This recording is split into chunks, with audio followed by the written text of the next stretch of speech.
Okay, I said I would do this, and I'm finally getting to it. On my other channel, if you happen to go there and watch my videos, it is Sandbar 3000. I had said that I would post videos on my tests that I had to do in my leadership class, and this is going to be, I'm going to guess, a 5 to 6 part series. I'm very long-winded, I get very detailed, and I often take rabbit trails, and I often tell stories to convey the point that I'm trying to make. And um, so yeah, this is basically going to be an introduction. Uh, and I have my paper up. I'm going to post some links to this video about the Myers-Briggs. If you want to go to someone's channel, I wish I knew her whole channel name. I know it's barcode something. Um, you might have to go on to my other channel, Sandbar 3000, and look through my favorites. On my channel, just go through my favorites. It's barcode 588 or barcode 558 something, and she has a whole series on Myers-Briggs. If you're interested in the Myers-Briggs, I would suggest you go to her channel and or just type in Myers-Briggs type indicator in the search box on YouTube, and her videos should come up. Um, Actually, I could also, to make it easier for you guys, post a link. The only thing is, I'll probably do that at the end of the series, because I want to get the series done, and I don't want to do all these little technical details up front. I want to do them at the end. Um, so I wrote a paper on my leadership styles, and I'll give you everything. I'll tell you everything that's going to be in this series. Let me read the abstract for you. Hopefully you guys can hear me. I hope. Um, okay, abstract. The study of psychology and management often go hand in hand with each other and can be in agreement over certain leadership issues if applied in the correct manner. There are 5 different inventories presented in this will and it will evaluate each of them separately as well as describe my oh my gosh, personality type for each inventory and relate these to leadership in general. The conclusion will give my rationale for why I believe that inventories are correct and why they are congruent with who I am as a leader. These inventories include the Myers-Briggs Type Indicator, MBTI, the Ken Blanchard Leadership Behavioral Analysis, or the LBAII, the Kolb Learning Style Inventory, the Thomas-Kilman Conflict Mode Instrument, and the Leadership Practices Inventory. And that is based on the Leadership Challenge by Coos and Posner. And I call that the Poser book. Just like my undergraduate instructor, um,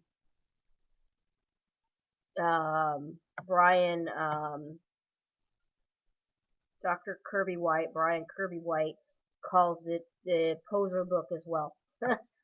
um, okay, so I'm going to be reading from this. I'm not going to be looking at the camera. The only thing is I do need to look at the camera to find out time. That would be a good thing, wouldn't it? So that's basically what this is going to go over. Okay, it's at 4 minutes, so I guess I can guess. I'm a pretty good guesser with time.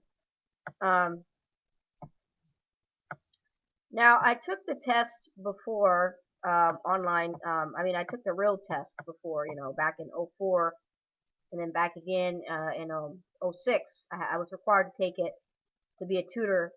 And the first time I took it, I was thinking of my best friend, and um, it came out ENFJ.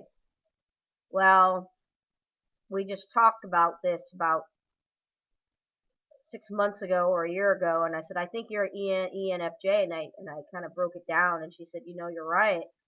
And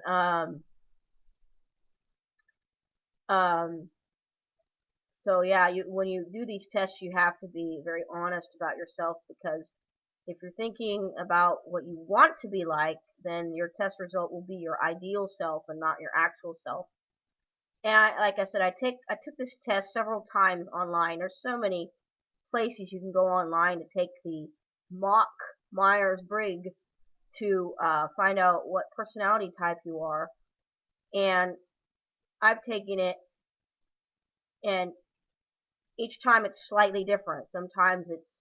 Uh, sometimes it's ESFJ, sometimes it's ESTJ, sometimes it's ISTJ, sometimes it's ISFJ.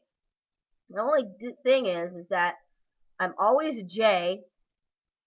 I'm usually an S, but I'm always a J. I'm usually an S. I think one time I took it, I was an N. One time. And that was the test through Facebook. And with the I and the E, it depends on the situation. I'm going to have to read parts of this to you, because I'm being, what is that, 625? I'm being, I don't know what even the proper word for it. I guess I'm being, what's the word I'm looking for, guys? I don't even know the word I'm looking for. I'm making myself out to be, I don't want to say something I'm not, but I'm puffing myself up, I guess you can say. And if you don't know what that means, that's a Christian term, puffed up, becoming egotistical, making yourself big. That's the only thing I can think of, is puffed up. Making myself feel good about my paper. Because my paper was done so well, which is baloney, because I just found typos in it, and I guess I submitted this one. I hope I didn't, but I found typos in it, and I can't, if I submitted it, then it's horrible on me, because it doesn't look professionally done or anything because of the typos. But the content is good, but the typos is horrible. But I wanted to read some of this to you, because you're not going to understand what I'm talking about in these videos if I just say, well, this and this and this. I have to really go into the details. And if you're not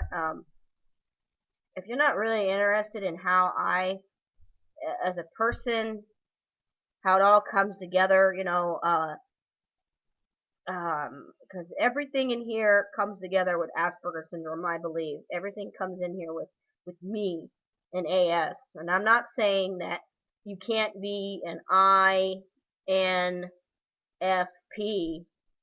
and not have Asperger Syndrome. I'm not saying that. Or ENFP or ENTP or whatever. There's 16 different types. So I'm not saying that at all. I'm saying I believe all the stuff that I found out in these inventories is congruent with who I am as a person, and it goes together with Asperger Syndrome for me.